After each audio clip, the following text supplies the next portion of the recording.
Hello and welcome to Smurd P Figure. Here we have X-Men Marvel's Morph with a Build-A-Figure piece of Sugar Man.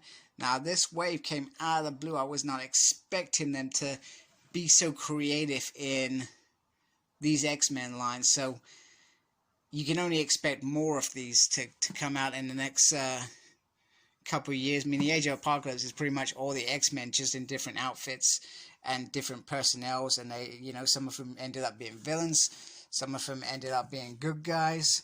So in the way we got Dark Beast, Morph, who's this figure, Weapon X, Wild Child, Sunfire, X-Man, and Jean Grey. And then to the left you have Sugar Man. Then we've got Marvel's Morph. A natural mimic, Kevin Sidney transforms himself into a shape at will. So Marvel's Morph was the Changeling, and I believe they perhaps used the persona of Morph, the animated character, to help shape this world's Morph. Now, I think some people that are really into X-Men would hope for normal Morph, and I hope we do get that Morph as well. Just to complete that animated set, whether you're into comics or the animated series, that Morph must happen surely as well.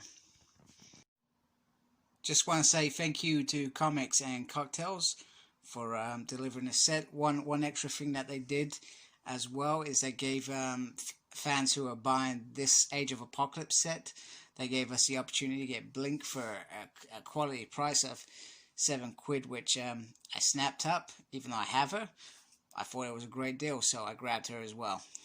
Never have too many Blinks. So I just want to show the artwork of the whole wave as well before I move on looking at the figure. And the artwork on Hasbro box sets just look better each time. You know, you got the Apocalypse above looking menacing, and then you got the characters. And the artwork looks a bit cartoony, but it looks very, very good. So very, very impressed with that. Okay, so for those who don't know, the Age of Apocalypse is an alternative timeline. So basically what ends up happening is David Haller ends up killing Professor Xavier instead of Magneto. And when he thinks that will solve all of his father's problems and make him love him. And it goes terribly wrong, leading to Apocalypse not being opposed and delivering on what he wanted, survival of the fittest. Now, Magneto's X-Men are against them, and Morph, aka Changeling in the 616 line, was one of those X-Men. And, well, his name says it all. He can change into other people, basically.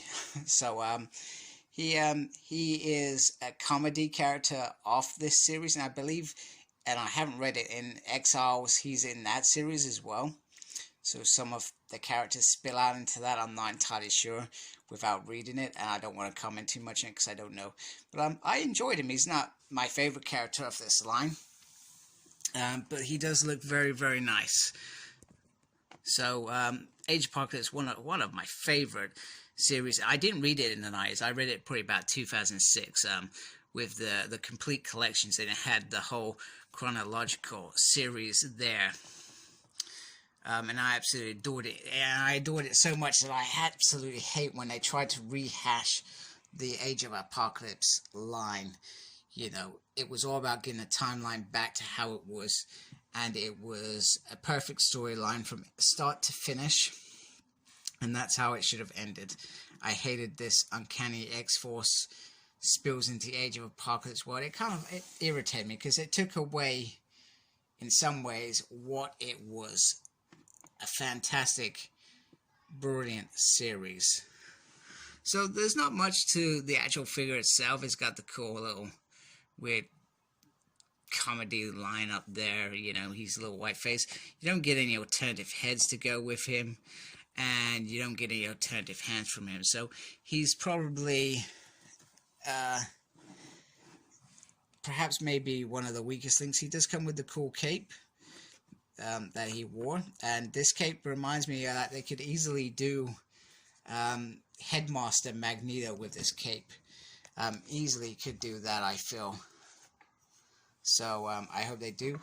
Build-A-Figure Sugarman. So we held out for a long time trying to figure out what the Build-A-Figure is. And Sugarman, I absolutely is a disgusting creature in this series. In Generation Next, I think that's what the series was called.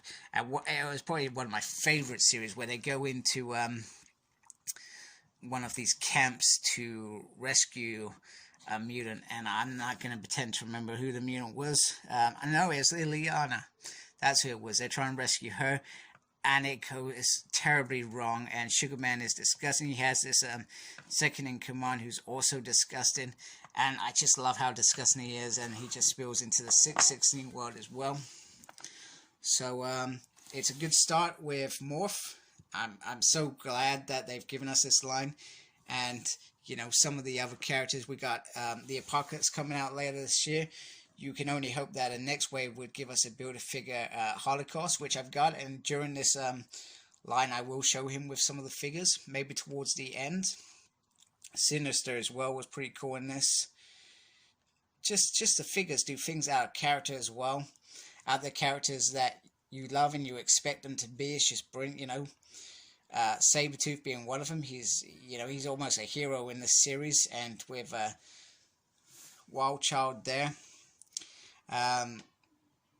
It's a brilliant series, and if you haven't read it, read it, because it'll make you love these figures even more.